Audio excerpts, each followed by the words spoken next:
Bună seara, stimați telespectatori! Suntem la emisiunea lui Marvin Calistrata Tudorei. Bună seara, Marvin! Salut, George! Bună seara tuturor telespectatorilor! Și bună seara tuturor invitaților tăi! Inclusiv eu am fost invitat de tine să deschid această emisiune. Le mulțumesc telespectatorilor că ne urmăresc. Știu că te apreciază pe tine, Marvin, îndeosebi.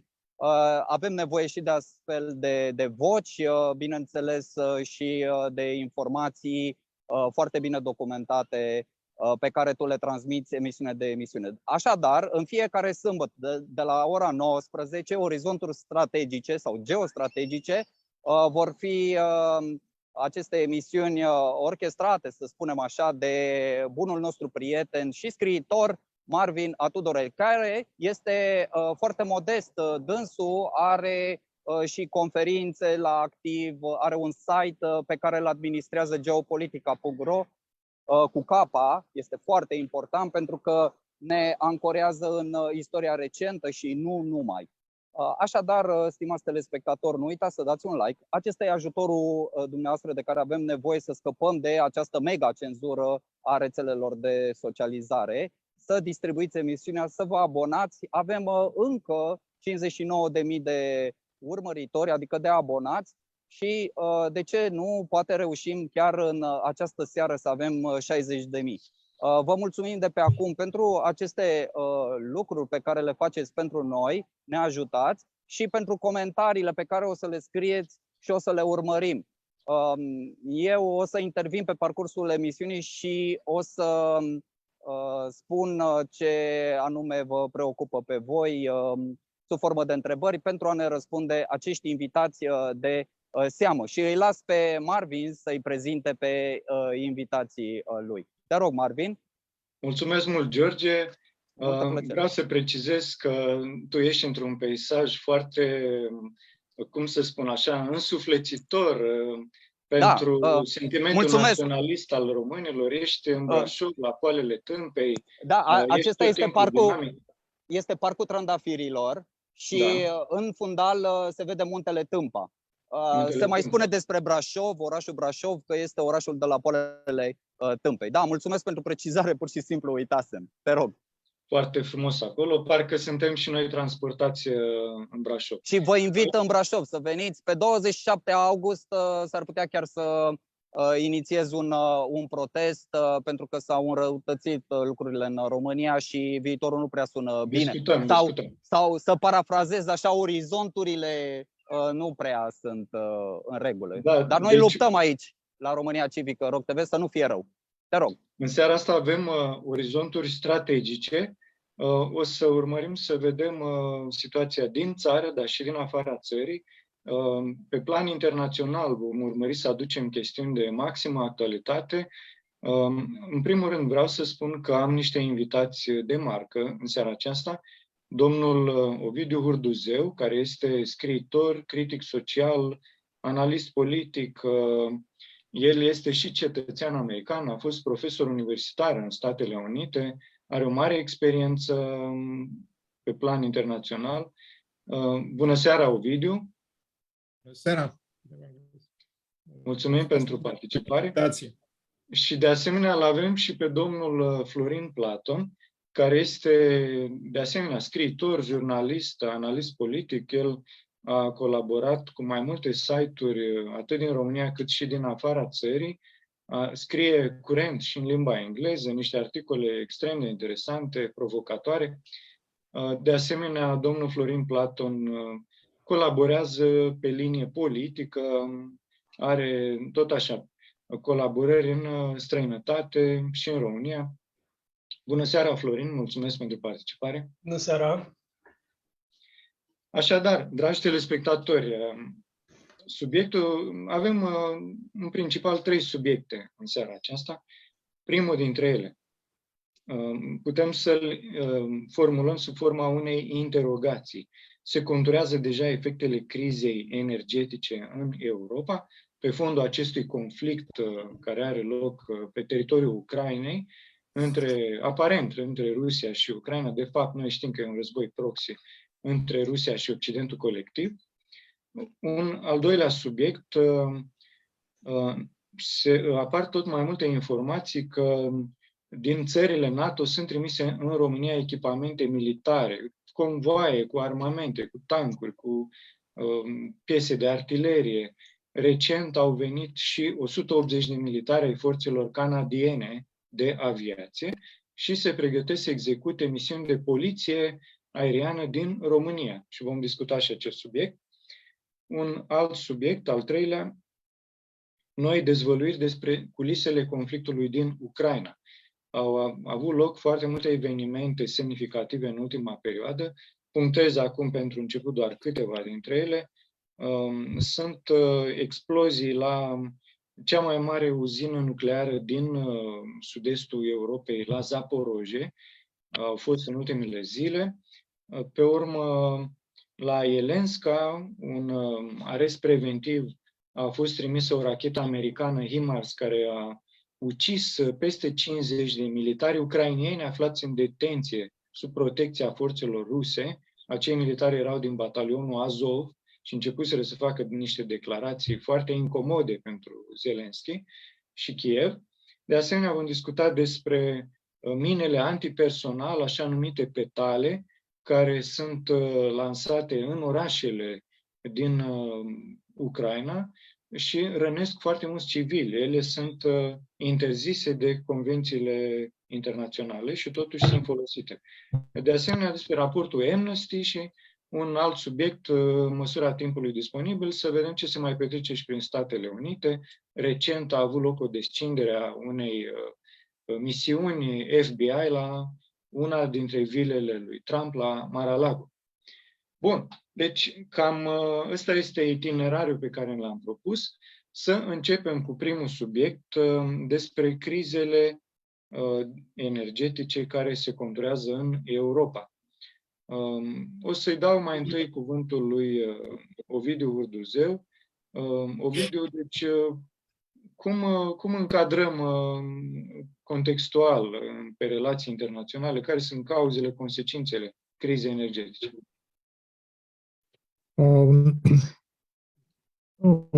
O societate modernă este o societate complexă.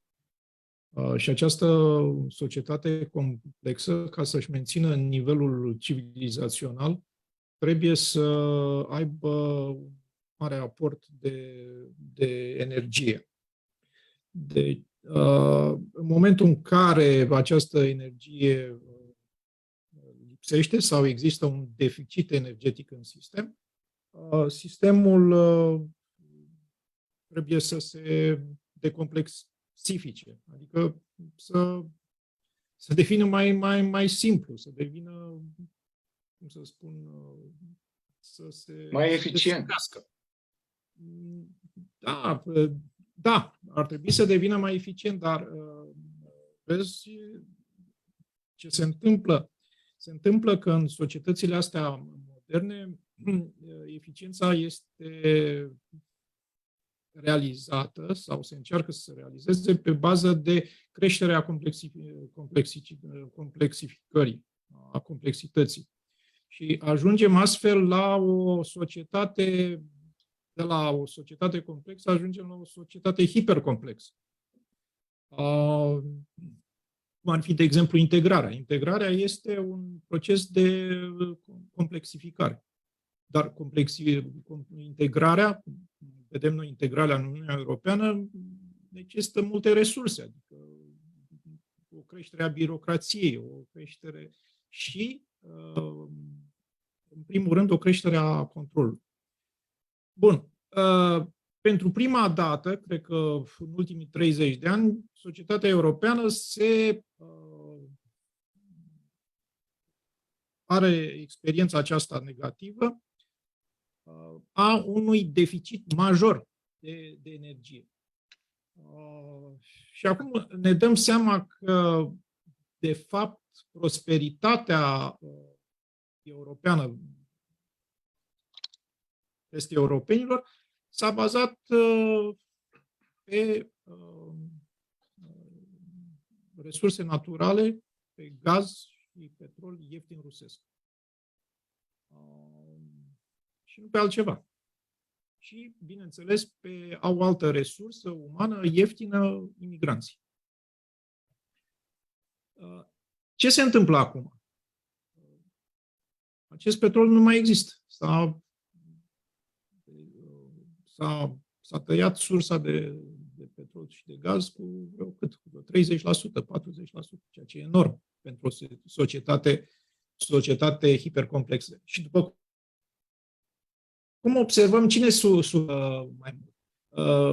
Țările cele mai dezvoltate tehnologic.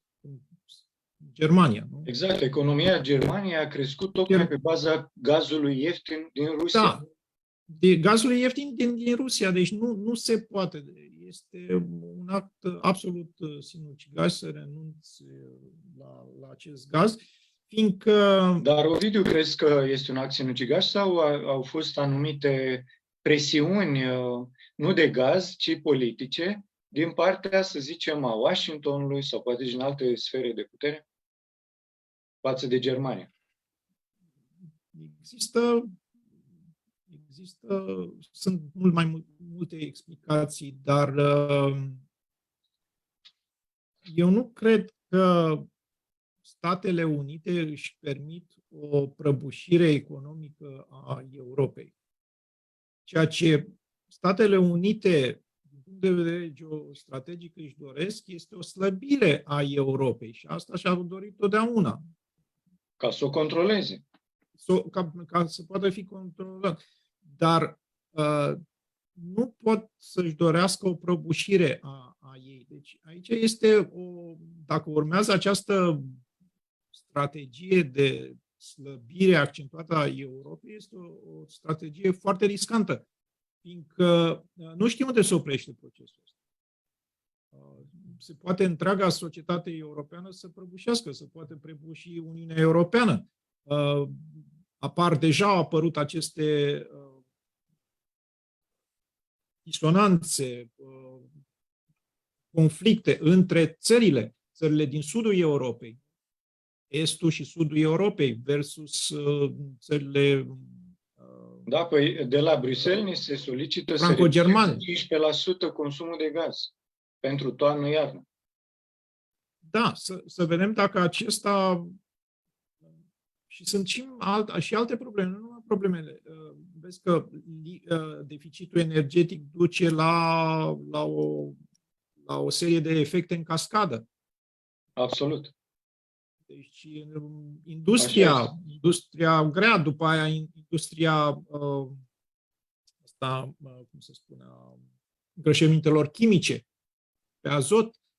Deci este afectată hrana. Până acum... Uita că întreaga Europa este hrănită, cum să spun, este o agricultură industrială, nu este o agricultură care o faci cu sapă. Da, și una din sursele majore era chiar în Ucraina, cerealele și alte produse din Ucraina. Erau în Ucraina. Da. Nu știu, acum... Aș vrea problema este vorba de se urmărește o prăbușire controlată a sistemului. Sunt sigur că partida de la Davos își dorește acest lucru. Deci sau este pur și simplu o conducere politică ineptă care nu și-a dat seama de consecințele bumerang ale Aș vrea să ofer telespectatorilor o cheie de înțelegere pe baza principiilor geopolitice. Să nu uităm că, așa cum, de exemplu, George Friedman, un celebru analist și strateg american, spunea, de peste 100 de ani, interesul major al Statelor Unite este să împiedice o cooperare fructuoasă între Germania și Rusia, pentru că unite, ele ar reprezenta o forță care ar depăși Statele Unite. Rusia beneficiază de foarte mari resurse naturale, de forță de muncă, pe când Germania are un capital tehnologic excepțional. Și, de exemplu, conducta Nord Stream 2, care era la cheie, putea să ofere această cooperare între Germania și Rusia și, iată, America vine cu presiuni de a stopa Nord Stream 2 și de a folosi gazul lichefiat din Statele Unite. Florin, te rog să ne spui și părerea ta despre criza energetică. Nu uita să deblochezi microfonul. Da, noi chiar am avut un interviu înainte să înceapă războiul din Ucraina. Anul trecut, prin noiembrie, am avut un interviu cu ambasadorul Rusiei în București. Scuză-mă puțin. Referitor la această formulă, războiul din Ucraina, știi că părerile sunt împărțite. Unii consideră că nu e chiar război, este mai degrabă o operațiune militară. Este un conflict militar, să spunem. Conflicte mai bine, militar. Eu am zis așa, mai popular. vulgar, să spun. Mai popular, da. Și chiar am avut atunci o discuție cu ambasadorul Rusiei, încă nu era niciun conflict și unul din aspectele foarte interesante a fost că, printre explicațiile prețurilor și alte chestii care am discutat, el a dat o explicație foarte simplă. A zis că economia Chinei a ieșit din recesiunea provocată de pandemie, înaintea celorlalte economii, și asta le-a impus o creștere mult mai puternică și automat un necesar de resurse. Ei oricum fiind pe un trend ascendent extrem de puternic. Fiind pe un trend ascendent extrem de puternic. Ce spunea și Ovidiu Furduzeu de aceste resurse, în momentul în care avem o schemă a relațiilor de putere, aceste resurse sunt distribuite. Și aceste resurse, așa cum știm toți, sunt din ce în ce mai puține. Se uită un lucru foarte important. Al doilea război mondial, când a pornit, ca să nu zic și primul, a pornit tocmai pentru resurse. Adică vestita teorie Lebensraum german, spațiu vital de care aveau nevoie, erau fix resurse. Și resursele acelea care le căuta Germania nazistă erau fix în Europa de Est. Deci, de asta au venit și în România. Primul lucru de făcut au fost să ne ia petrol. Da. Și este și chiar și declarația lui Adolf Hitler că fără petrolul românesc n-ar fi existat al doilea război mondial. Exact. Deci, România chiar a avut o contribuție nefastă, să spunem așa, pe noi încă nu o recunoaștem. Dar acest Lebensraum, spunem așa, reconfigurat în prezent, în momentul creșterii economice a Chinei, este redistribuit. Adică o China care crește și vedem ascensiunea Chinei, are nevoie de resurse. Resurse care până acum erau în siajul altor state. Și în special al Occidentului, să spunem așa. Și cred că asta este o cheie de interpretare a conflictului din Ucraina, în care aceste resurse au fost practic redistribuite către China. Nu pot să spun ce rol a avut China în acest conflict, ce măsură a fost implicată sau nu, dar China este unul din principalii beneficiari ai acestui conflict. Bine, dar distribuirea asta de resurse pare să avantajeze mai degrabă Rusia, pe când Occidentul și-ar fi dorit fix invers, să slăbească Rusia. Cred că în orice tabără, adică în orice stat, noi vedem Occidentul așa ca o unitate politică, dar cred că există peste tot. Bineînțeles, vorbim generic. Da. Și aici este foarte important să vedem, de exemplu, diferența la americani între democrații și republicanii lui Trump. Eu l-am urmărit pe Steve Bannon. Trump, spunem că, fiind actor politic, nu putea să spună tot ce ar fi vrut să zică. Avea niște responsabilități politice. Steve Bannon cred că a fost mai liber în exprimare. Și, așa cum spunea și Kissinger, ei nu pot, America sau Occidentul colectiv, cum se mai spune, nu poate să se confrunte cu Rusia și cu China în același timp. Deci orice politică de confruntare însemna alianța cu una din puteri împotriva celelalte. Și republicanii au jucat cartea în care se bazau pe Rusia, favorizau Rusia împotriva Chinei. Se pare că la democrații lucrurile s-au inversat, pentru că nu cred că putem crede într-o teorie atât de absurdă în care America vrea să se confrunte cu China și cu Rusia în același timp și cu restul lumii, se pare. că comunitatea internațională e din ce în ce mai mică, cum le place Exact, lor exact. să Cam numească. 20% am mai rămas. Da. Florin, sigur că noi putem să dezvoltăm foarte mult analiza, dar eu sugerez să punem deocamdată problema într-un mod mai pragmatic, pentru că oamenii se întreabă ce o să mă fac la iarnă, o să îmi clănțăni dinții în gură de frig?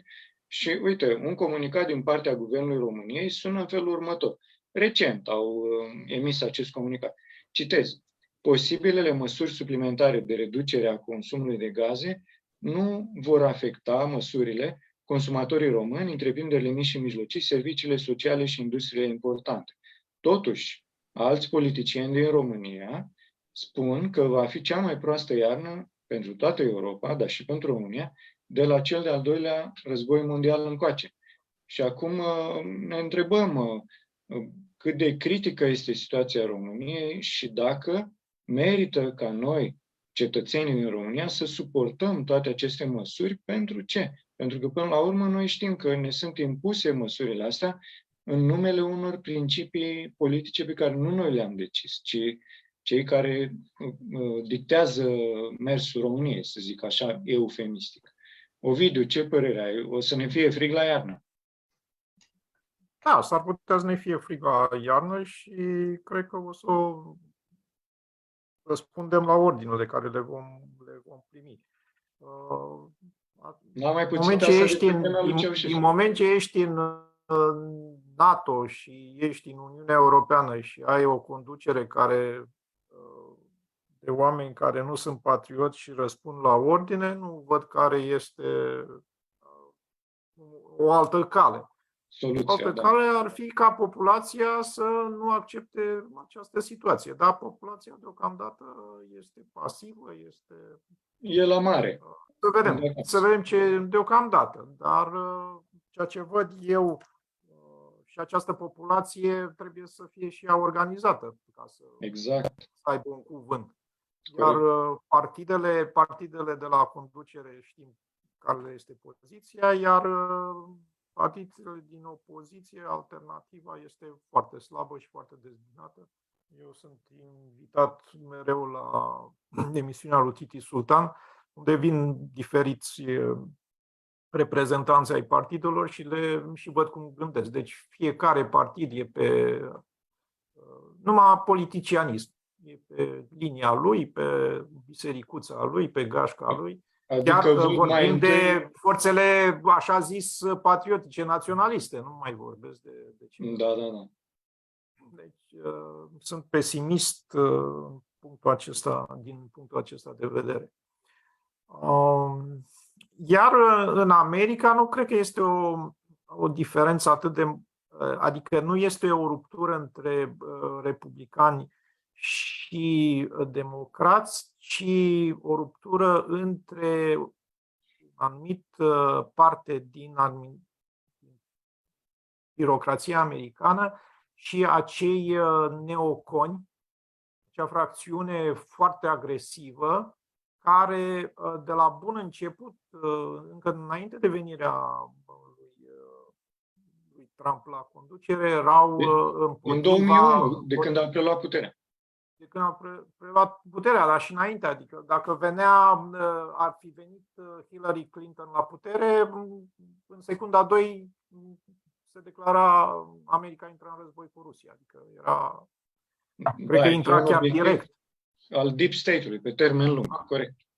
Al Deep State-ului, da. Și fiindcă Deep State-ul american în ultimii 30 de ani spune că, de fapt, America creează realitatea. Deci nu trebuie să să reacționeze la realitate, ci în moment ce ea o creează, poate să o creeze cum Da. Asta e o observație foarte importantă. Vedem și în cazul așa zisei pandemii. Deci ei creează efectiv o falsă realitate, o narațiune artificială și noi trebuie să ne supunem.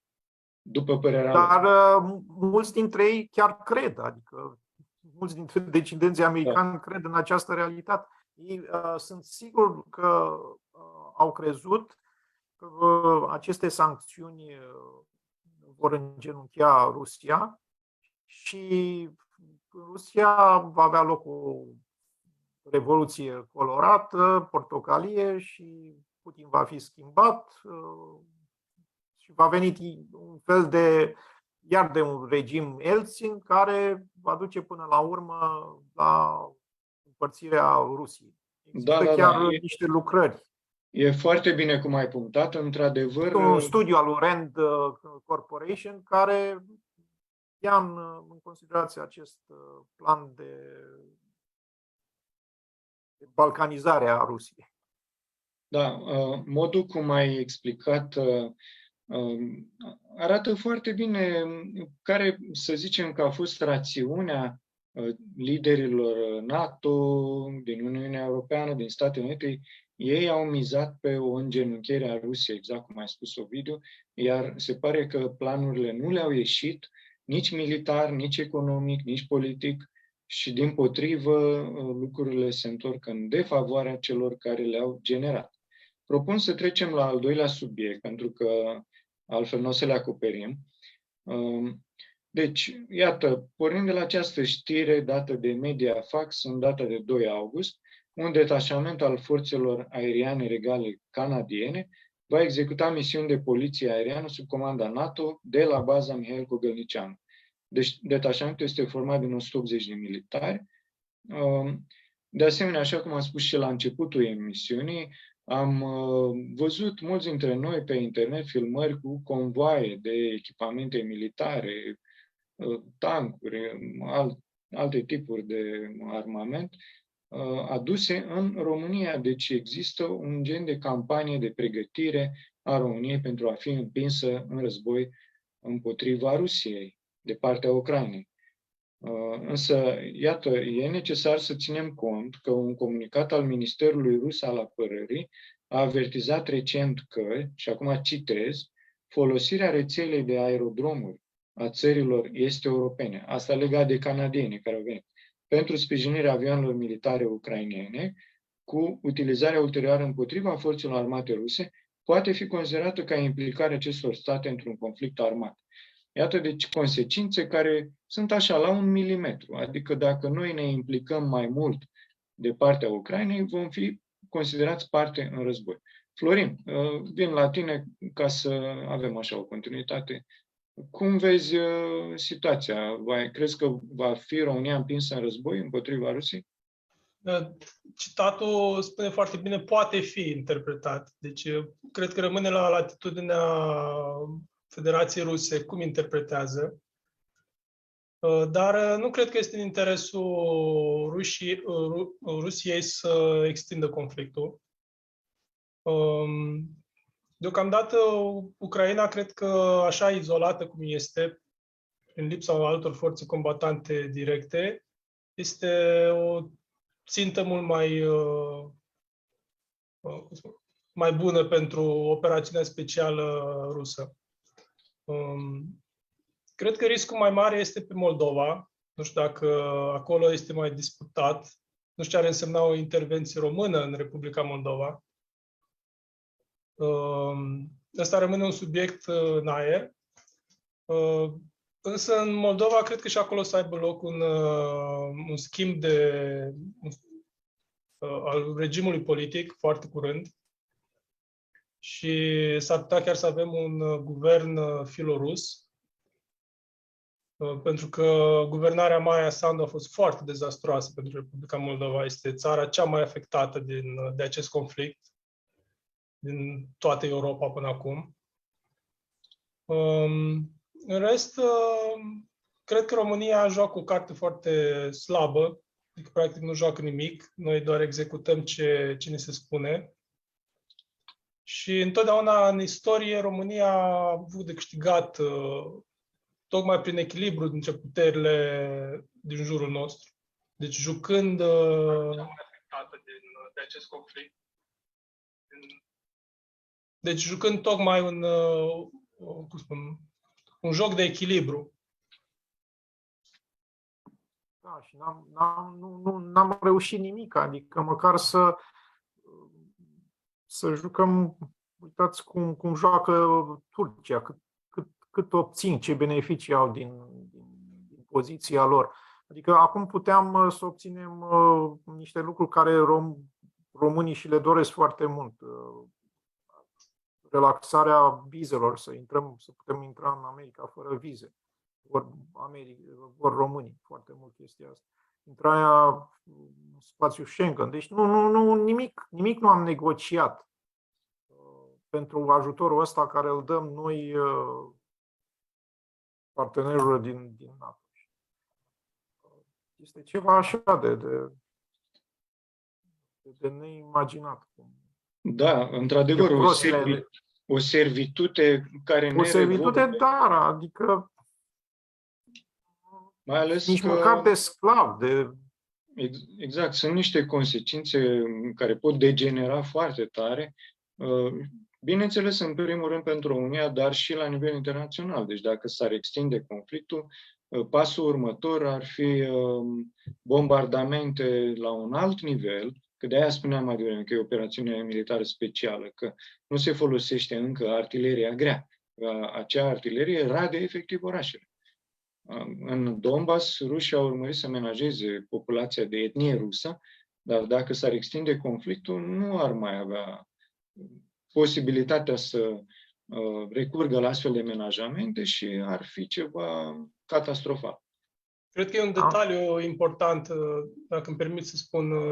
Toată zona în care au loc în momentul ăsta conflicte în Ucraina sunt zone cu populație preponderent rusă. Și sunt zone în care se pare că rușii chiar plănuiesc să și rămână, deci doresc să reconstruiască zona respectivă. Și atunci nu există niciun interes din partea forțelor ruse să provoace daune nici populației, care este pro-rusă, se pare, de etnie rusă, și nici structurii economice din zonă pe care vor trebui să o refacă.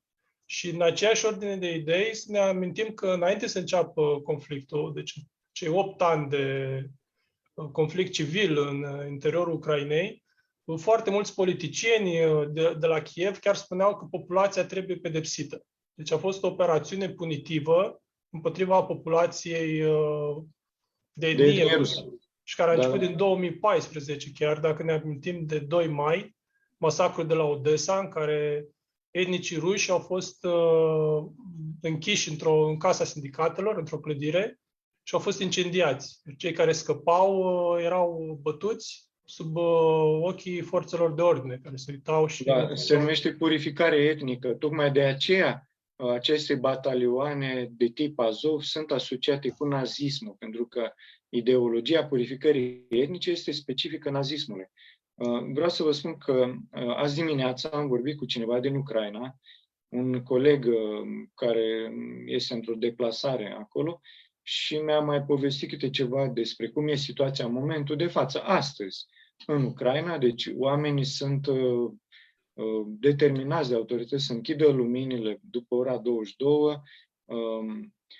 Sunt niște măsuri foarte severe, dar populația este îngrijorată pentru faptul că bărbații, tinerii, chiar și la 18-19 ani sunt trimiși, chiar dacă locuiesc, să zicem, în zonele noastre românești, Bucovina, Basarabia, sunt trimiși să lupte în Donbass și au fost omorâți enorm de mulți ucraineni. Dintr-un alt punct de vedere, sunt spoliați de produsele agricole. Probabil că știți că 17 milioane de hectare din Ucraina sunt deținute de 3 companii americane. Aceste resurse agricole sunt scoase din Ucraina. Se stă la coadă câte 30 de kilometri cu tirul ca să ieși din Ucraina, se plătesc tot felul de șpăgi, e complicat. Iar când ajunge în România, cei de la vamă care acționează în numele unor firme nu sunt români. Deci sunt niște afaceri uriașe care se fac acolo. România este o zonă de tranzit și deci situația e foarte tensionată. Da, să trecem la un alt subiect legat de, vă spuneam, niște situații care au loc în Ucraina prin folosirea unor tipuri de arme interzise. O să vă fac eu o scurtă prezentare. Aceste arme interzise se numesc PFM-1. Ele au fost folosite în timpul războiului rece sau chiar în al doilea război mondial, sau Lepestoc, seamănă cu niște petale, sunt niște mine antipersonal lansate prin rachete Grad sau Hurricane în cutii cu câteva sute, 312 astfel de mine și sunt lansate deasupra zonelor civile. Deci acolo nu sunt soldați. Sunt din plastic, nu pot fi detectate cu detectoarele de metale, de mine. Se amestecă, mai ales acum mai cad frunze prin parcuri, prin grădini, cu frunzele și cei care calcă pe aceste dispozitive rămân fără picior, de exemplu. Dacă ai călcat pe așa ceva, ți-a zdrobit piciorul până la genunchi. Sunt, deci, lansate cu tot felul de rachete și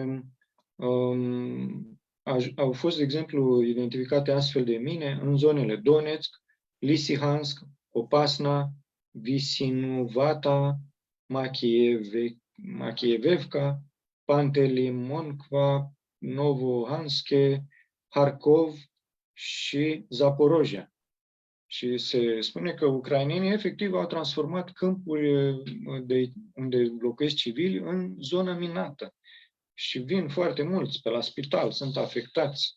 Și eu o să vă arăt câteva imagini cu astfel de mine și avem și un mic filmuleț, o să-l distribuim imediat. Deci, o secundă să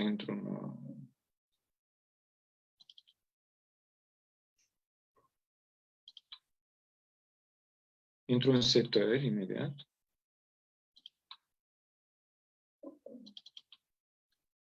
Se vede? Da. Florin, Ovidiu? Da, se Da, vede. da, se vede. Bun. Deci, așa arată astfel de mine și ele, deci, sunt extrem de periculoase. Așa, numai puțin că...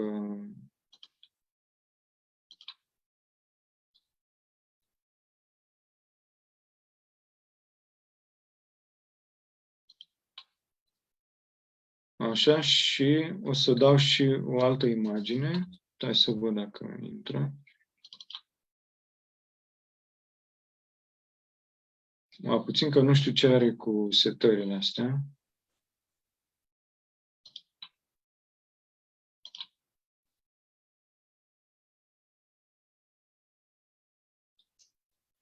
Așa, se vede? Acum, cealaltă. Am pus o altă imagine. Deci sunt pur și simplu astfel de petale printr-un parc.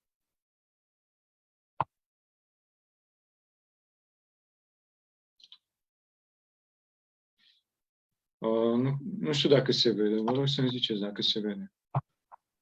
Se vede prima poză. Doar prima poză. Da. Da, eu o să ies puțin, că nu știu, nu a mers bine.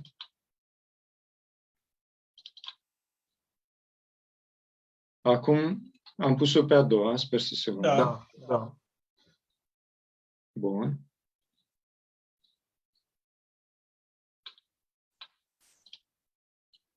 Și o să dau și un mic filmuleț în care cineva ne explică. Filmulețul are subtitrare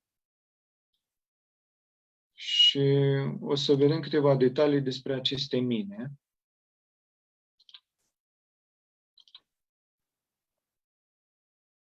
Da, imediat.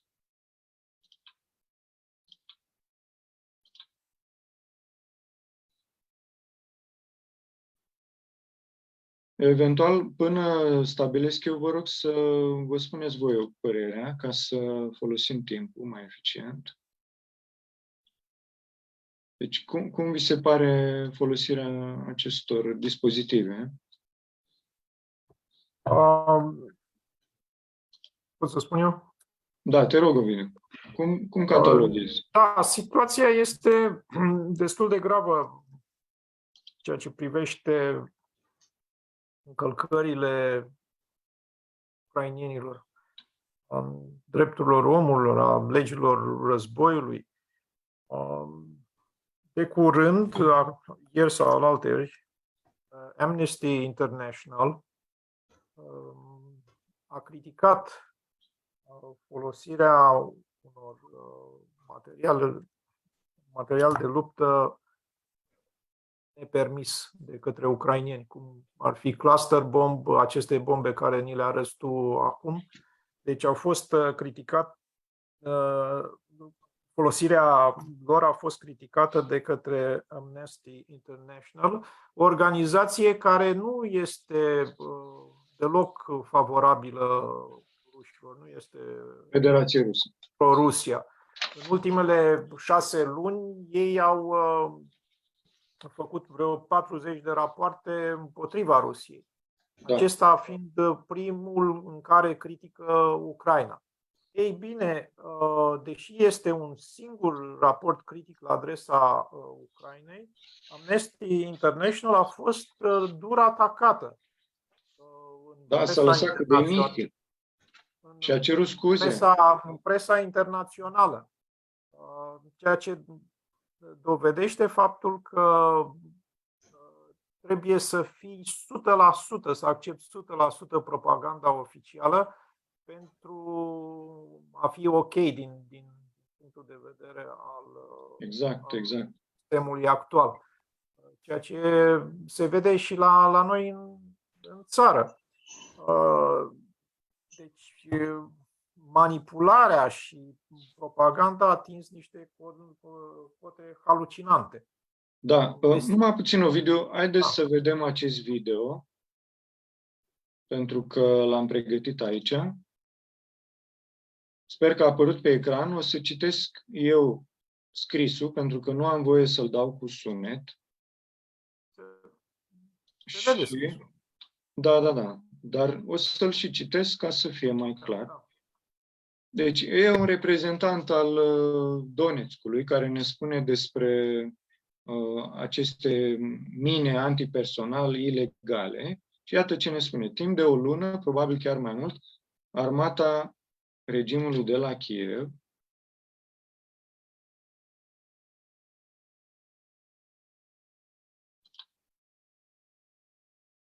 a folosit în mod activ folosirea acestor mine. Proiectile speciale pentru sistemul de lansare cu rachete multiple Hurricane au creat câmpuri de mine folosind mine speciale antipersonal explozive. Aceste dispozitive sunt interzise printr-o convenție, cred că cea de la Ottawa din 1997, dar care este pericolul acestor mine? Iată imaginile lor. Este un dispozitiv mic numit petală, făcut din plastic. Detectoarele de metale nu-l pot înregistra, dar esențial este că rănește oamenii. Ucraina folosește vechile mine sovietice PFM-1, care nu mai sunt folosite de armata rusă de mult timp, și iată pe străzile din Donetsk. Sunt câmpuri de mine cu fragmentare amplasate pe străzi, nu am văzut nici în Lisiceansk sau unde sunt aceste, sunt peste tot. În grădini, pe străzi. Această mină, când este detonată, este capabilă să distrugă piciorul sau mâna unui om. Îl face invalid pe viață. Pericolul este dat de faptul că aceste mine nu sunt vizibile în iarbă. Mulți copii confundă aceste mine cu jucăriile. Cum am spus, ele seamănă cu petalele sau bumerangurile de jucărie. Acest tip de minare la distanță este folosit pentru a complica acțiunile unităților armate ale Rusiei și ale forțelor armate Donetsk și Luhansk, pro-ruse. Dar minarea la distanță este folosită la scară largă de armata ucraineană, în orașe mari din care nu au fost evacuați civilii. Iată alte exemple de mine antipersonal. Deci ăsta a fost acest filmuleț cu un reprezentant al oficialităților din Donetsk și omul este foarte îngrijorat pentru că zeci de civili ajung la spital și trebuie să le fie amputată mâna sau piciorul. Da. Florin, te rog să ne spui și tu opinia ta despre folosirea acestor tipuri de arme. Da, în primul rând, cred că rigorile pe care trebuie să le avem față de presa vestică, să zic așa, trebuie să le avem și față de cea estică. Da. Chiar mă uitam, titulatura jurnalistului, War Correspondent, nu menționa publicația pentru care lucra, nu era menționată în media. Și nu cred că avea niciun statut oficial, adică să fie purtătorul de cuvânt al... Nu, este de la Pravda. de la văzut Pravda. eu comunicatul. Da. Da, ok, nu vedeam. Dar apropo... Este decupat, un fragment. Da. Ce spuneam la început de conflictul acesta care e din 2014, chiar vorbisem atunci, chiar când începuse cu niște ucraineni, și spunea că acest conflict etnic, practic, dura de mult timp înainte să explodeze. Adică, practic, Ucraina era separată în două. Să ne amintim de Huntington cu ciocnirea civilizațiilor. Adică, practic, era o zonă ortodoxă și o zonă catolică.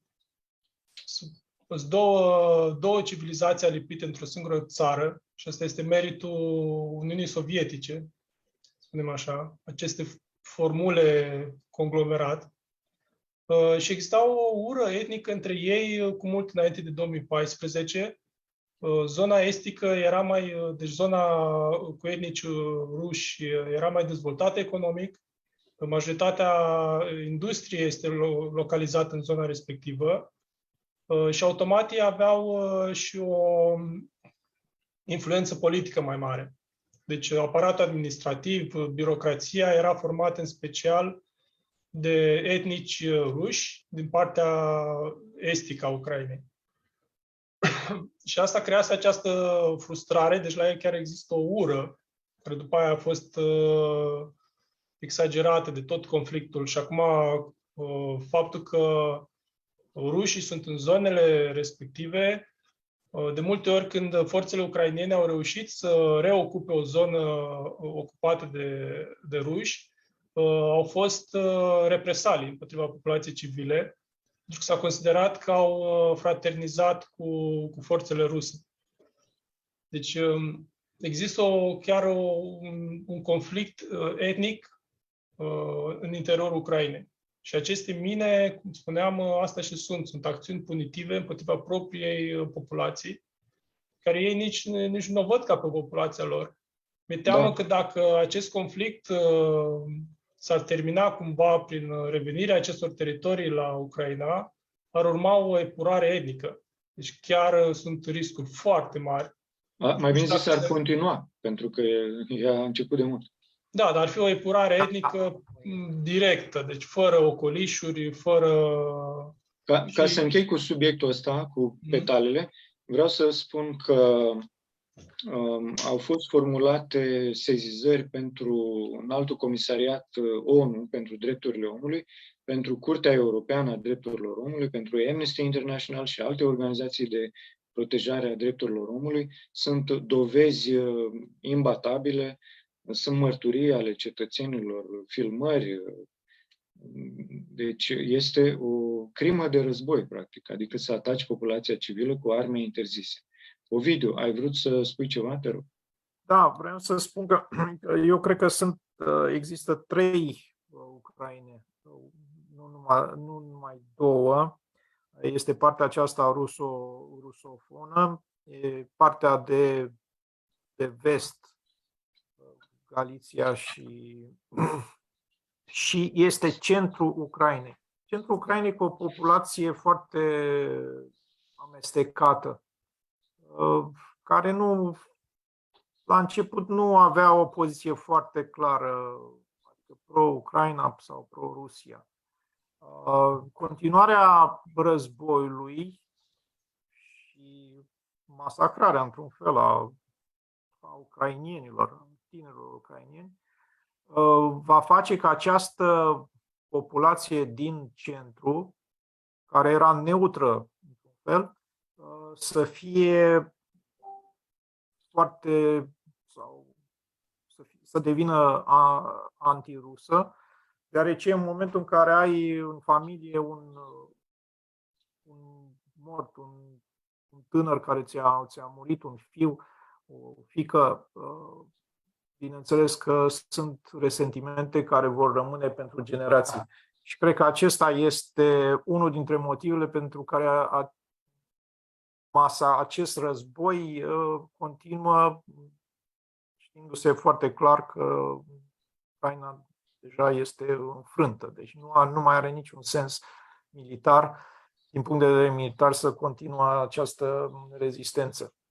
Dar scopul este este un scop cinic, din punctul meu de vedere, ca să se procure ce în ce mai multe victime în sânul ucrainienilor, așa fel încât pe veci relațiile dintre Rusia și Ucraina să fie deteriorate.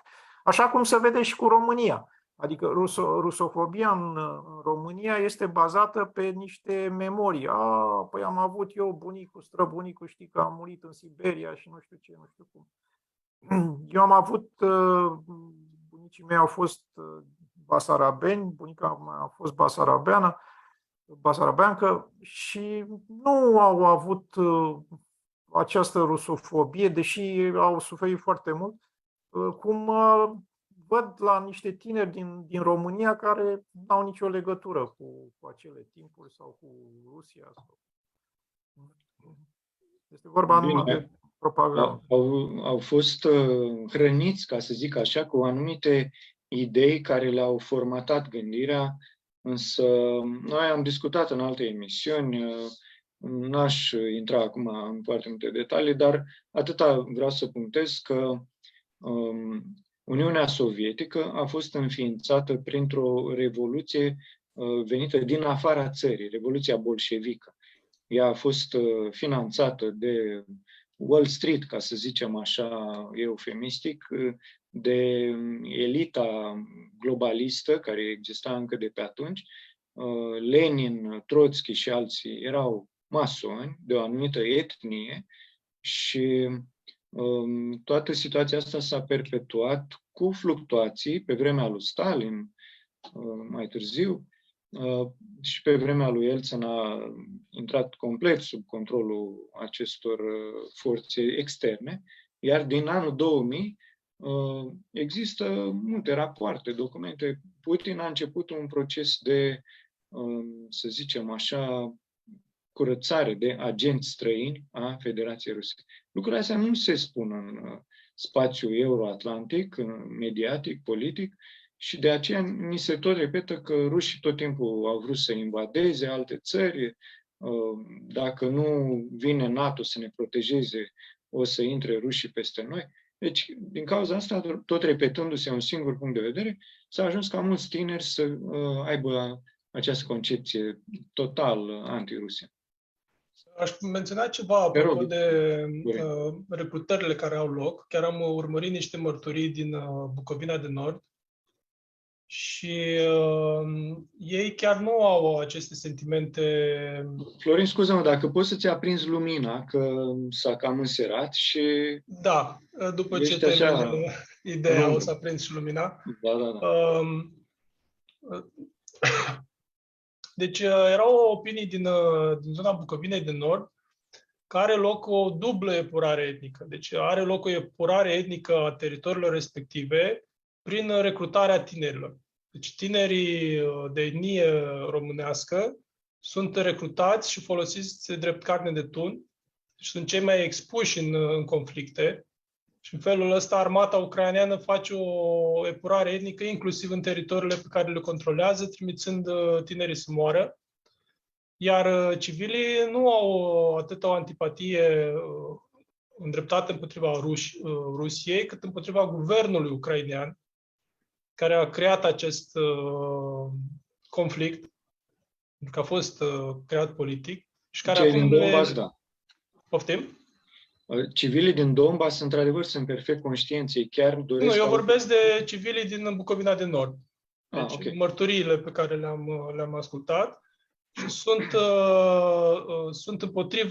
fix împotriva administrației ucrainene pentru recrutările pe care le fac și pentru morții pe care i-au provocat în tinerii români. Așa este. Bun, acum, până ți-a aprins tu lumina, vreau să punctez ceva ce a menționat mai devreme Ovidiu despre raportul Amnesty International. Săptămâna trecută, pe 4 august, această organizație de apărare a drepturilor omului a publicat un raport și o să dau câteva fragmente, o să citesc din acest raport și ei spun așa, că trupele ucrainene au înființat baze militare în zone rezidențiale, inclusiv în școli și spitale. De asemenea, în zone cu blocuri. Și atunci când ei lansează niște bombe în acele arealuri și rușii răspund, după aceea toată mass media vestică urlă că uite cum rușii omoară civili. Dar dacă rușii răspund la un atac care vine din zona respectivă, n-au cum să ferească. Ar trebui să nu mai tragă. Și asta a spus Amnesty International, deci nu este teoria conspirației. Și iată, citez textual, efectiv, din raportul Amnesty International. Forțele ucrainene au pus civilii în pericol prin stabilirea de baze și operarea sistemelor de arme în zone rezidențiale populate, inclusiv în școli și spitale, în timp ce au respins invazia rusă care a început în februarie. Astfel de tactici încalcă dreptul internațional umanitar și pun în pericol civilii, deoarece transformă obiectivele civile în ținte militare. Loviturile rusești care au urmat în zonele populate au ucis civili și au distrus infrastructura civilă, dar din acest motiv. A fi într-o poziție defensivă nu scutește armata ucraineană de a respecta dreptul internațional umanitar. Și ce mai spun cei de la Amnesty? Că ei au făcut investigații în 19 orașe și sate, ei personal au fost martori la astfel de situații când armamentul ucrainean a fost pus în școli, spitale, grădinițe. Au găsit acolo, după ce au plecat soldații ucraineni, piese de artilerie rămase, tot felul de obiecte de la ei. Ar fi putut să amplaseze în alte zone, cum ar fi în păduri sau în zone mai puțin populate, dar n-au făcut-o special. Și închei imediat. Ideea este că s-a lăsat cu anumite consecințe, pentru că șefa pe Ucraina a Amnesty International, pe nume Oksana Pokalciuc, a spus așa, citez, am făcut tot ce am putut pentru a împiedica publicarea acestui raport. Deci ea a fost împotriva publicării raportului de către Amnesty și totuși organizația pe baze internaționale a decis că raportul merită publicat, ei s-au convins personal de situația din teren și ca urmare această șefă a Amnesty din Ucraina, Oksana Pokalciuc, și-a dat demisia. A fost practic forțată să-și dea demisia pentru că și chiar organizația și-a cerut scuze pentru disconfortul creat. Fără să retracteze faptele, a zis că ne pare rău că acest raport de 4 pagini a creat atâtea disensiuni. Deși, așa cum spunea Ovidiu mai devreme, în ultimele 6 luni au publicat 40 de rapoarte împotriva Rusiei. Dar pentru unul singur, iată ce scandal a ieșit. Da. Și acum o să vă prezint și câteva imagini cu raportul Amnesty și de asemenea, așa cum am vorbit astăzi mai devreme cu Ovidiu, nu este prima dată când se dau publicității din partea ONU, din partea Washington Post, o să vă arăt niște imagini, faptul că civilii din Ucraina sunt folosiți pe post de scut uman. tocmai pentru a face trupele inamice ruse să ezite să tragă sau dacă totuși trag să spună, uite, rușii omoară civili. Și deci o să vă arăt câteva imagini.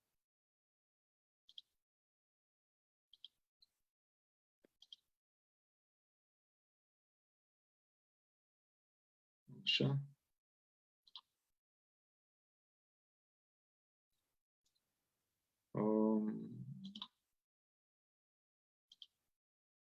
Se vede ceva? Încă nu.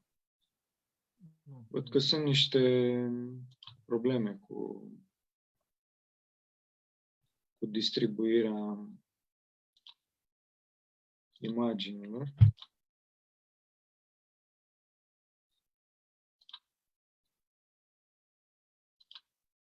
Da. Da, nu știu. Acum cred că o să se vadă. Deci ăsta este raportul Amnesty International cu titlul Trupele ucrainene pun în pericol civilii. Așa.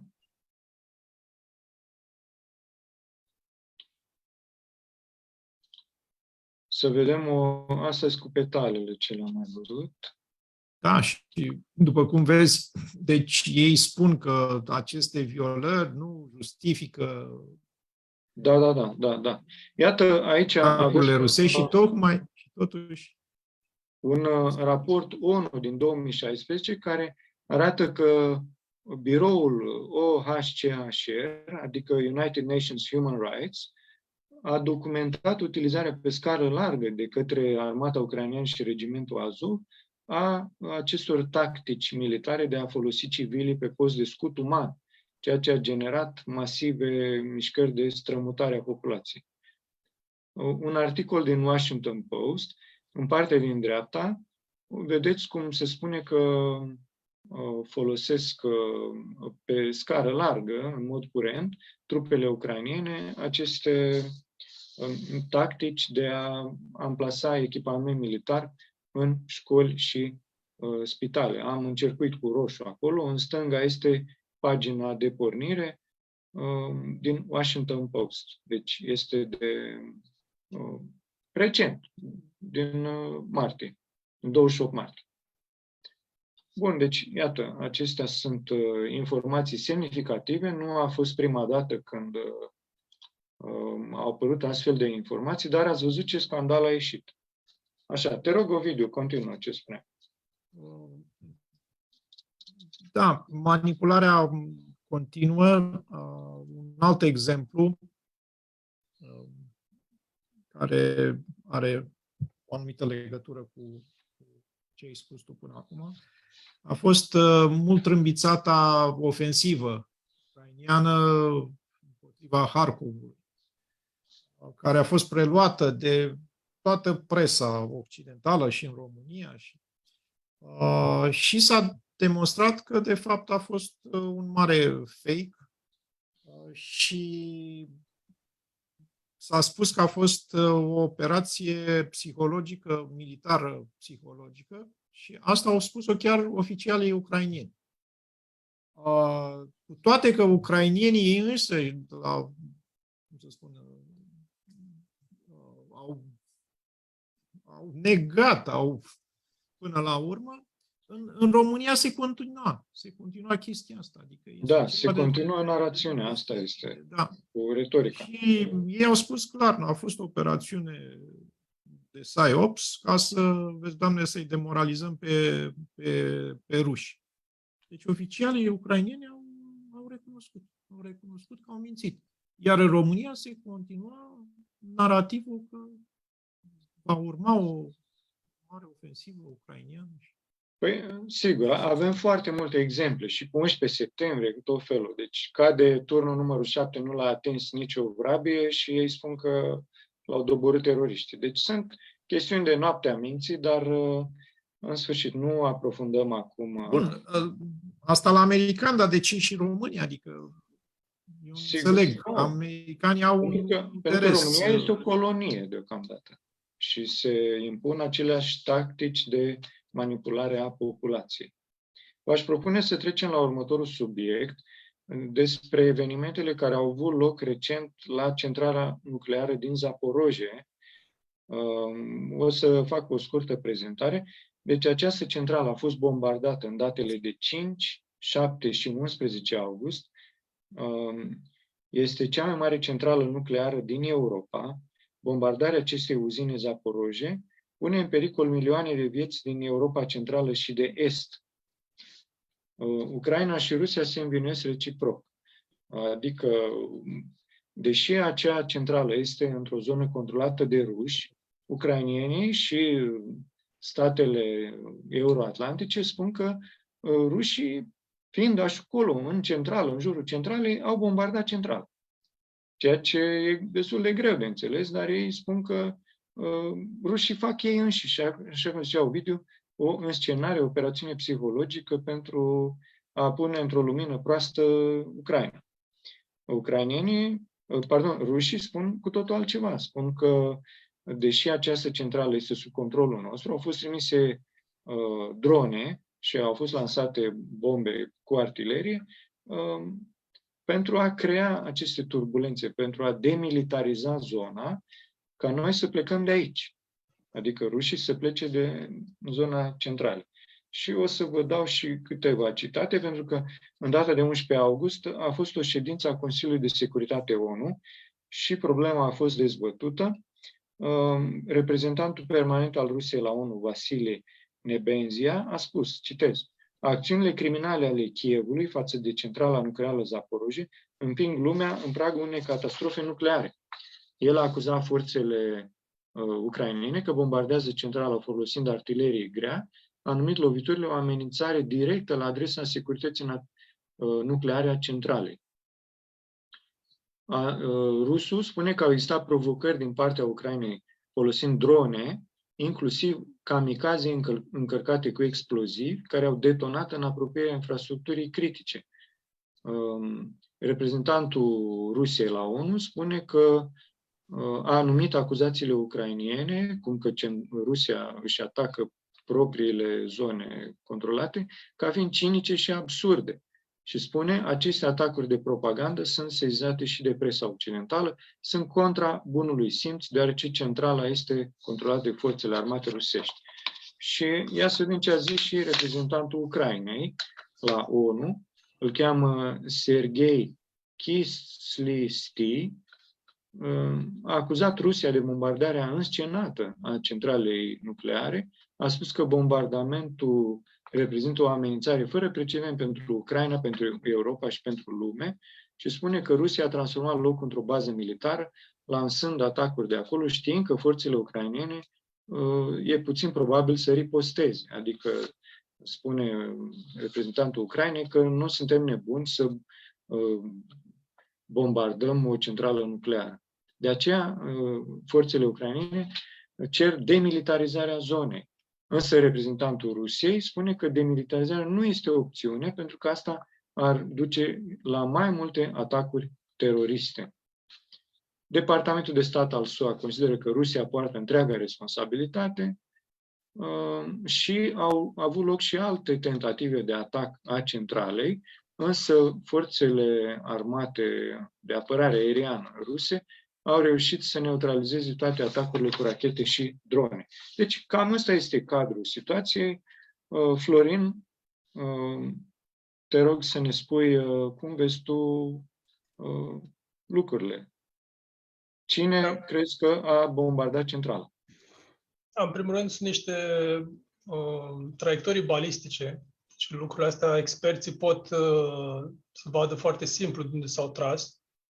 Vedeți că sunt și imagini din satelit sau filmate la fața locului. Deci nu cred că este greu de stabilit traiectoria acestor proiectile, de unde veneau. Ce aș spune e că există o disonanță cognitivă la nivelul opiniei publice, ca să nu zic doar a presei occidentale. Și orice am discutat noi, chiar dacă s-ar demonstra că au fost loviturile armate ucrainene, vina pentru ei este mereu a Rusiei. Adică ar fi orice discuție ai purta cu ei, în final se reduce la pe ce caută rușii aici. Adică noi putem să facem orice, că rușii nu trebuiau să fie aici. Cam aici se rezumă. Rădăcina problemei, da. Și apropo de presa liberă și raportul Amnesty, pe care eu îl consider un raport, nu e deloc ceva extraordinar, ci pur și simplu a fost un gest din partea lor de a-și salva credibilitatea. Deci asta a făcut Amnesty. Dacă ar fi vrut să facă ceva obiectiv, o făceau de mai de mult și nu doar un raport și, în primul rând, pe mai multe puncte. Dar, apropo de presa liberă, să ne amintim de Julian Assange, care în continuare în pușcărie, practic, care În este America, chiar a fost extradat. Da. este fața libertății presei occidentale. Să ne amintim că atunci când el a fost arestat, Marea Britanie se afla încă în Uniunea Europeană. Deci tot ce s-a întâmplat, cel puțin în faza incipientă, a fost sub custodia Uniunii Europene. Și ăsta este nivelul presei libere din Europa. Da, cu precizarea că poate nu toată lumea știe, Julian Assange a desecretizat foarte multe documente din, afacerile Statelor Unite, a arătat foarte multe ilegalități și din cauza asta a fost vânat pur și simplu peste tot pe unde s-a dus și până la urmă a fost aruncat în închisoare în America. Da. Și diferite forme de presiune există și la noi, să ne amintim, cu televiziuni închise. Apropo, cred că tu ai o experiență Sigur, News România, emisiunea de săptămâna trecută a fost cu Remus Rădoi, patronul News România. Deci ăsta este nivelul libertății presei și atunci trebuie să ne dăm seama că orice este lăsat pe canalele mainstream este cumva tolerat de establishment. Altfel, cum am zis la început, toate detaliile acestui conflict cred că pot fi foarte ușor documentate. Chiar forțele ruse au invitat experți internaționali la locurile, chiar și la închisoarea de care ai menționat tu, unde au fost bombardați. Chiar o să discutăm. Da. Au invitat experții de la Agenția Internațională pentru Energie Atomică. Rușii au convocat ședința la ONU, la Consiliul de Securitate, dar iată că experții nu prea sunt lăsați să ajungă. Oricum, rușii au pierdut războiul mediatic, din punctul meu de vedere. Da, dar au supremație pe teren. Superioritate, mai bine zis. Da, câștigă pe teren, dar este foarte greu să câștigi un război mediatic împotriva Occidentului. Păi Occidentul tot ce le-a rămas. Tot ce le-a rămas. Da, corect, bine punctat. Da. Parnița și mass media, fake mass media. Da, mass media cred că există. Scuze. Invităm, și telespectatorii să mai formuleze întrebări. Iată, Andrei Alexa ne spune că manipularea este la nivel mondial. Într-adevăr, așa, avem multe exemple și cu așa zisa pandemie. Pur și simplu e creată o falsă realitate, cum spunea Ovidiu. Dar, de exemplu, în România, te duci la o televiziune, poți să înjuri. Să-l înjuri pe Ciolacu, poți să-l înjuri pe Iohannis, poți să faci orice. În momentul în care ai zis două vorbe de sprijin care li se pare că ar sprijini Rusia, vine și îți închide televiziunea. Adică este ceva Sau antivaccinare, da. Sau antivaccinare, da. Deci astea sunt două subiecte tabu. Corect, da. Bun, haideți să punctăm așa măcar pe scurt și ultimul sau penultimul, dacă vorbim și despre Trump, ar fi penultimul, dar iată ce s-a mai petrecut în Republica Donetsk, la centru de arest preventiv Elenovka, în data de la sfârșitul lunii iulie, au fost lansate niște lovituri cu rachetă, dar atenție, rachete americane, HIMARS, de mare precizie. Un centru de detenție al prizonierilor Azov, capturați de armata rusă.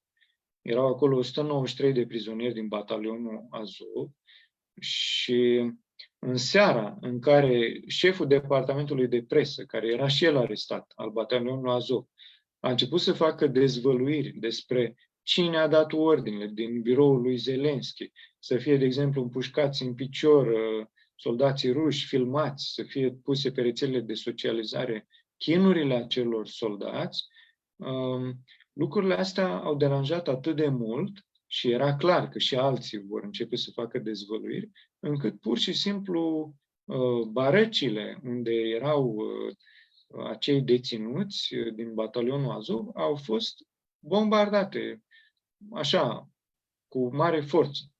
Au fost 53 de morți și 75 de răniți. Destul de grav. Și logica asta este, decât să spuneți ce nu trebuie, să fiți martori incomozi, mai bine vă lichidăm. Și, bineînțeles, ucrainenii spun că acei prizonieri aflați în custodia rușilor au fost omorâți de ruși, care rușii au bombardat. Dar rușii, hai să ne gândim logic, ce interes ar fi avut? A fost și greșeala rușilor, adică să-i pui să încarcerezi într-o închisoare care e aproape de linia frontului. Puteau să-i ducă undeva. Ca să... Fii sigur că au și în erau... alte locații. Au și în alte locații. A fost, după mine, o greșeală strategică. Păi să ne Dar, gândim într-un cazul, a fost este o mare lovitură pentru ruși, întrucât ei vreau să facă un fel de Nuremberg 2 cu acești... Și chiar vor face, da. Deci să ne gândim la amplitudinea devastării asupra forțelor ucrainene. Sunt multe surse care arată că de la începutul conflictului din 24 februarie au murit cam câte un batalion de ucraineni, că sunt mercenari străini, că sunt din Ucraina, un batalion având cam 500-600 de persoane. Și în total, până acum, deci conform unei surse a Ministerului Apărării Ucrainene, spusă de Scott Ritter și de Cosmin Gușă la noi în România, până la începutul lui iulie au murit aproape 200.000 de soldați din armata ucraineană. Ei mai au niște rezerve, dar echipamentele trimise de vest au fost distruse. Deci situația este dezastroasă în punct de vedere militar pentru Ucraina. Florin, cum vezi tu situația de la Elenovka sau, dacă vrei să lărgim subiectul? Da, își face o observație apropo de deplasare. Acum nu știu dacă îmi amintesc eu corect. HIMARS are cam 500 de kilometri razi de acțiune. Da. Deci nu știu dacă erau neapărat prea aproape de linia frontului sau pur și simplu 500 de kilometri ar putea lovi cam oriunde.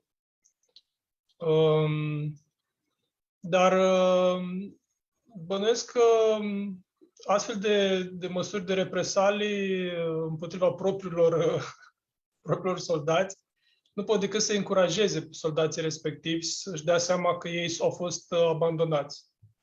Și cred că și-au dat seama că au fost abandonați mult mai devreme. Acum, pentru ei, cred că este o confirmare. Și atunci vor colabora mult mai bine cu aparatul de justiție, pentru că nu e vorba doar de aparatul rus. Ai spus, de un nou proces Nuremberg, nu trebuie să facă neapărat de către administrația rusească.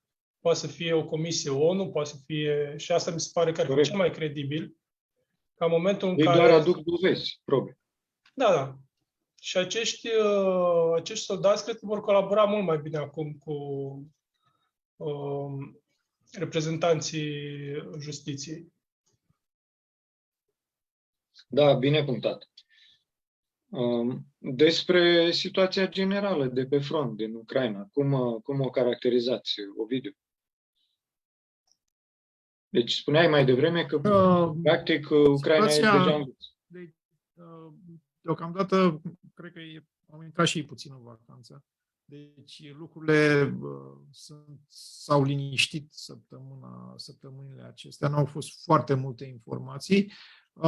Rușii continuă să câștige teren. Se îndreaptă lucrurile spre Odessa.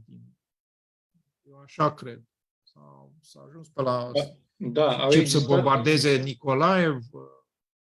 Au existat declarații oficiale ale conducătorilor armatei ruse care au spus că din moment ce Ucraina este acum dotată cu echipamente militare de înaltă precizie care trag de la mare distanță, trebuie să avansăm dincolo de linia Donbasului pentru ca aceste republici care mai nou au independență, nu doar autonomie, să nu mai fie puse în pericol. Și trebuie spus că aceste republici, sunt chiar mai multe, vor referendum să se unească administrativ cu Federația Rusă. Ceea ce e exact cum a fost în Crimea. Și cred că acum cad ultimele linii fortificate ucrainene. Spectatorii noștri trebuie să înțeleagă că ucrainenii au avut niște fortificații formidabile, deși Exact. nu au fost așa de ușor. Și în momentul în care aceste fortificații, această linie Maginot, 8 ani, din 2014. 8 ani de zile, da. Deci au fost nivele 1, 2, 3. Inclusiv subterane. Da. Și în momentul în care cad aceste fortificații, drumul cam nimic nu va sta în fața rușilor decât niște râuri, niște obstacole naturale. Mai ușor de depășit. Eu am fost în anii 70 de la București la Moscova cu mașina, am trecut prin Ucraina. Vreau să vă spun că terenul este ceva așa de parcă mergi pe aeroport. Adică este pur și simplu ca în Bărăgan, este plat. Deci vă dați seama că este extraordinar de greu de apărat și asta explică și strategia pe care a avut-o Rusia, Imperiul Țarist și Uniunea Sovietică apoi și Rusia acum. Deci Rusia este o țară foarte, foarte greu de apărat, fiindcă nu are obstacole naturale. Deci rușii sunt obligați să se înarmeze și să aibă o armată puternică. Bine, acum strategiile militare implică detectarea pericolului de la distanță și mai ales folosirea artileriei. Să nu uităm că rușii sunt ași în materie de artilerie. Scott Ritter spune că sunt cei mai buni din lume. Florin, te rog. Cred că ăsta e adevărul. Corect. Te rog să ne spui, Florin, și părerea ta despre cum vezi evoluția conflictului din Ucraina. Cât o să mai dureze? Cine o să câștige? Da, eu am scris un articol chiar la începutul conflictului, care a fost preluat și în media rusă. Spuneam raportul de la Kursk. Adică am văzut o asemănare foarte elocventă, să spun, între bătălia de la Kursk și actualul conflict din Ucraina. Pentru că Rusia nu poate, nu cred, părerea mea, nu poate să lupte cu Occidentul colectiv fără un al doilea teatru de conflict. Și acest al doilea teatru de conflict, pe care eu îl văd, de fapt, teatrul principal, cred că este în Asia de Sud-Est. Și, de fapt, evoluția naturală a conflictului... Mai exact unde? Am putea spune Taiwan, dar nu cred că e doar Taiwanul. Taiwanul e în Asia Pacific. Da. Dar aia este evoluția naturală a conflictului din Ucraina. Și apropo de balcanizarea Rusiei și posibile teorii cu ce s-ar fi putut sau ce ar fi dorit Occidentul în față de Rusia, aceste lucruri n-ar fi fost posibile fix datorită Chinei. Deci China n-ar fi permis niciodată lucrul ăsta și China nu o să permită niciodată căderea Rusiei sub nicio formă. Deci, mai ales acum Da, spune. dar mai ales acum când Rusia a fost captată în Lebensraumul chinez, așa, că spațiul vital care asigură acum creșterea economică a Chinei este Rusia. Și din acest motiv, tot ce se întâmplă în Ucraina și în Rusia trebuie să vedem ca un fel de extensie a politicii chineze. Da, e ok de înțelegere. Dar să nu uităm că și China are o puternică fracțiune globalistă. Deci dacă Xi Jinping e, să spunem așa, patriot și național, sunt alte forțe globaliste și probabil că globaliștii din America au mizat pe acest lucru. Nu știu, e o supoziție. Da, și să avem în vedere că în curând în China vor urma noi alegeri și Xi Jinping trebuie să vină cu niște rezultate. Pentru că se pare că primul ministru este mai degrabă în combinație cu globaliștii și sunt și acolo niște tensiuni foarte interesante, să le zicem așa. Da. Haideți să trecem pe scurt, nu o să dezvoltăm, la ultimul subiect, ce se petrece în America. Deci, acum câteva zile a avut loc un raid la reședința din Mar-a-Lago al lui Donald Trump. FBI-ul a venit și a acuzat că Trump ar deține în mod ilegal niște documente, se pare legate de armele nucleare.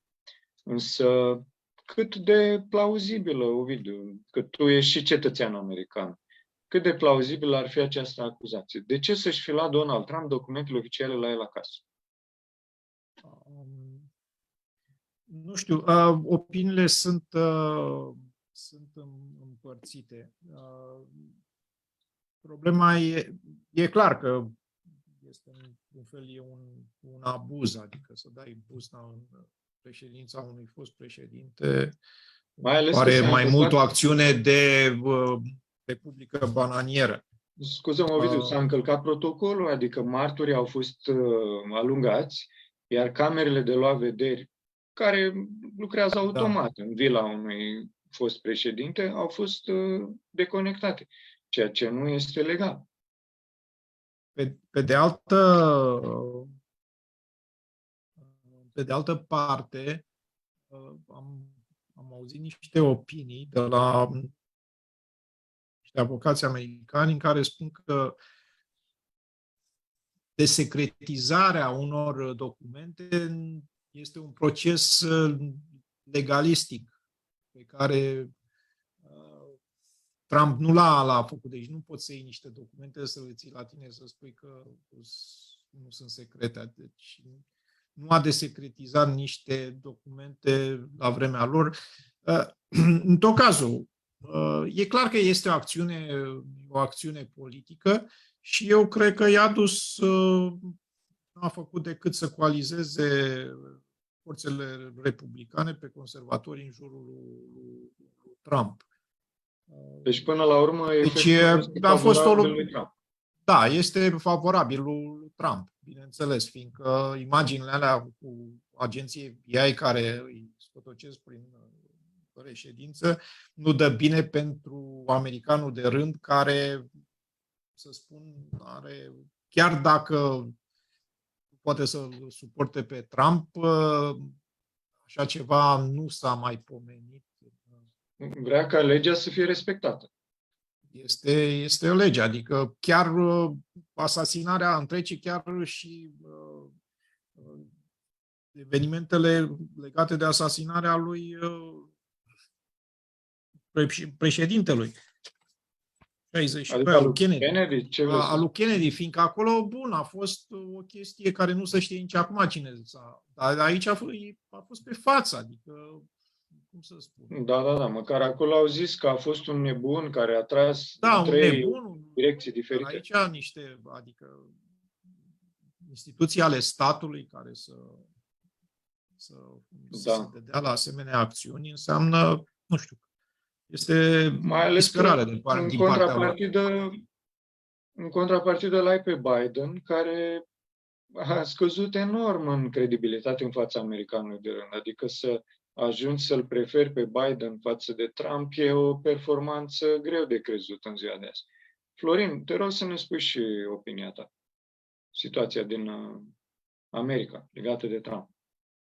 Da, eu cred că în momentul în care deci cred că Trump are șanse foarte mari să se întoarcă la Casa Albă. Și în momentul în care el s-ar întoarce, dacă luăm în considerare poziția lui, cabinetului lui față de China, cred că conflictul din Ucraina s-ar termina brusc cu o pace cu Rusia. Și asta sperie, cred că, tabăra care își dorește ca acest conflict să continue. Și apropo de ce întrebai tu când se va sfârși conflictul acesta, cred că trebuie să termine înainte de 2024, când se va face această rocadă de putere. Și ca să termine înainte de 2024, cărțile trebuie toate afișate, cred, fix înainte de finalul acestui an. Deci anul ăsta, nu știu dacă să zic că avem noroc sau avem ghinionul, dar cred că vom vedea toate cărțile acestui conflict. Și cred că asta este miza cu întoarcerea lui Trump. Eu am văzut politica agresivă antichineză pe care a avut-o Trump în tot mandatul său. Și, cum spuneam, l-am urmărit și pe Steve Bannon, care chiar se lăuda cu faptul că și-a făcut serviciu militar în Marea Chinei și datoria americanilor de a lupta, pentru că adevăratul dușman al Americii este într-adevăr China, nu Rusia. Rusia n-a fost niciodată, sau mă rog, a fost, da. Nu mai este de mult un dușman al Statelor Unite. Și cred că asta este, cum spunea și Ovidiu, doar o miză politică, dar care nu îi favorizează. Cred că în continuare susținătorii lui Trump vor crește. Cred că avem și în România destui susținători de al Trump. Și... Foarte mulți chiar. Da. Foarte mulți. Chiar candidați la președinție. Păi să nu uităm, pe timpul mandatului lui Trump nu a fost niciun război. Deci Trump a fost un adept al retragerii trupelor americane, încetarea acestor conflicte de imixtiune în treburile afacerile interne ale altei țări. Și mulți americani și populația lumii în general, tocmai pentru asta critică America, pentru că se bagă în războaie să desfacă toate treburile din lume cu prețul a milioane de morți. Da, cred că asta Deep State-ul american o va face în continuare, indiferent, cum spunea și Ovidiu, indiferent de democrați sau republicani, hegemonia americană există. Chiar aveam cartea ta aici lângă mine, despre hegemonia americană. Dar nu este vorba atât de intervenționismul american în lume, cât e vorba de suveranismul economic american, care Trump l-a pus în discuție.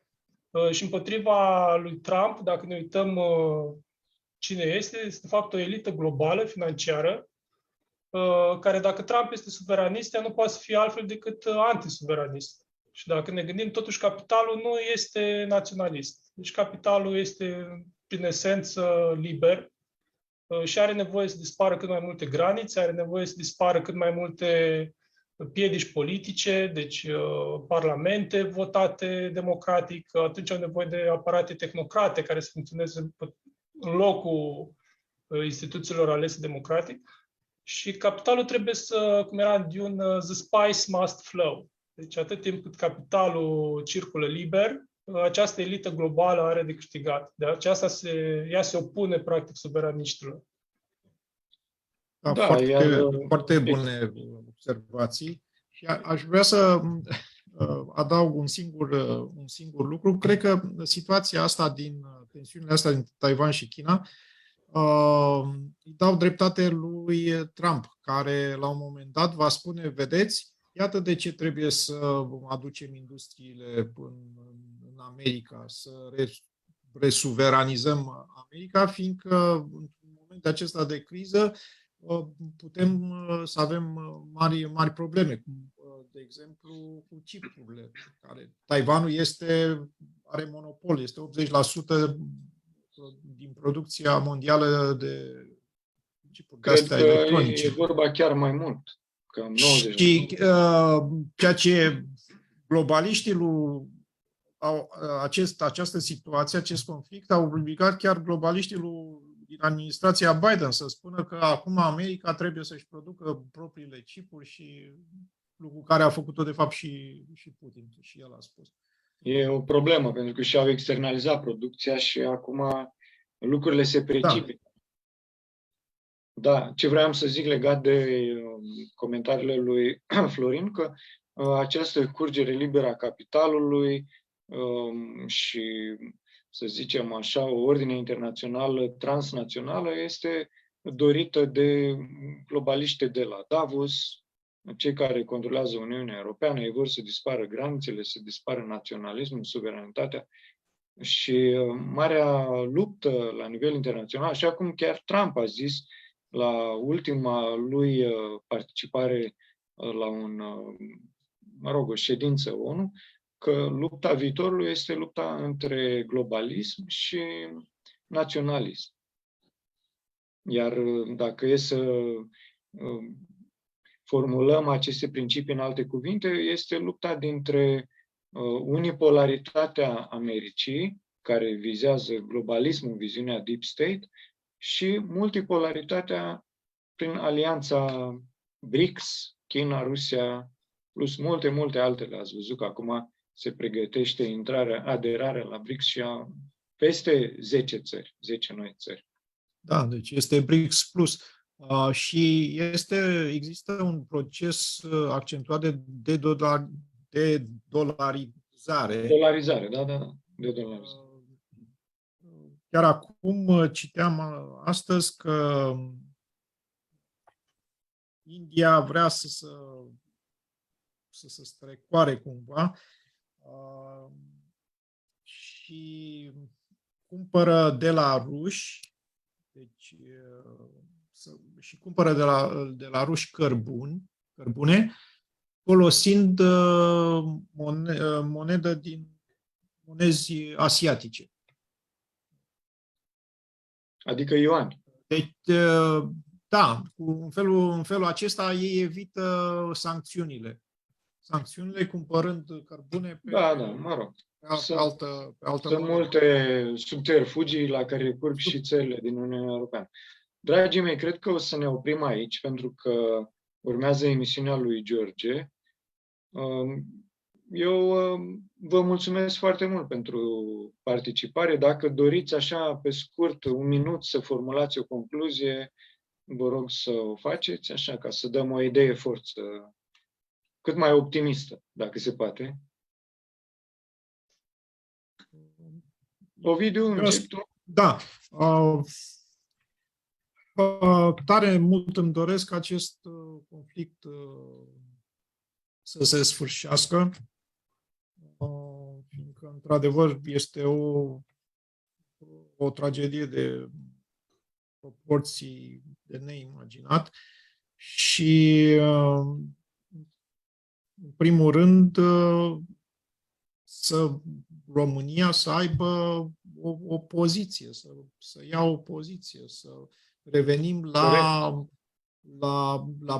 acea situație din comunism în care Ceaușescu era negociatorul între americani și arabi, adică în zone foarte fierbinți.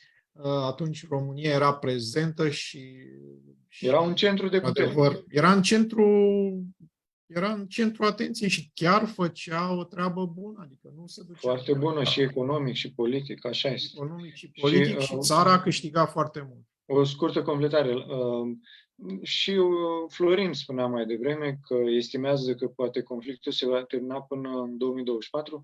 Eu vreau să vă reamintesc ce a zis Putin la forumul economic de la Sankt Petersburg, în urmă cu aproximativ 3 săptămâni, și spunea că, în opinia lui, conflictul se va încheia până la sfârșitul anului. Deci n-ar mai fi chiar așa mult, sau mă rog, oficialii ruși. Dar nu se știe. Vom vedea. Florin, care este o concluzie a emisiunii? Ce vrei să transmiți telespectatorilor? În primul rând vreau să vă felicit pentru inițiativa acestei emisiuni. Cred că avem nevoie de cât mai multă media independentă, mai ales că vedem cum funcționează media mainstream. Și astfel de proiecte cred că pot fi mult mai greu închise de, nu știu, să fim cenzurați poate pe YouTube sau pe Facebook. Nu, TNA-ul vrea să intre și pe online într-o lună sau maxim 2. Da, dar să sperăm că o să supraviețuim cât mai mult pe astfel de proiecte. Noi am mai făcut interviuri, am mai încercat împreună și cu tine pe Contracurent, dacă vrei să pui și un link. Păi poți să pui chiar și tu, da, în comentariile acestei emisiuni. Da. Acolo este și interviul cu ambasadorul Rusiei în România, a fost și un interviu cu ambasadorul Venezuelei și alte interviuri interesante și cred că este încă loc de foarte multă dezbatere pe care, inexplicabil, oamenii de presă din România se feresc. Deci vrei să afli poziția Rusiei, în loc să te duci să întrebi jurnaliști ruși sau oficiali ruși, preferi să-ți dai cu părerea, nu știu, urmărind CNN-ul sau alte surse. Și cred că și asta închizând site-urile de știri care vin de la Rusia, adică Sputnik, de exemplu. Da, adică mi se pare, poți să-i acuzi, ok, nu sunt echidistanți, dar dacă ție nu-ți place exercițiul lor de presă, poți foarte bine să-l faci personal, adică să te duci și astfel de oameni sunt deschiși oricăror opinii. Și la fel s-a făcut și cu Siria, când foarte puțini oameni încercau să interacționeze cu presa siriană, să afli chiar ce gândesc sirienii. Nu mai zic de Irak și astfel de disonanțe cognitive. Da, corect.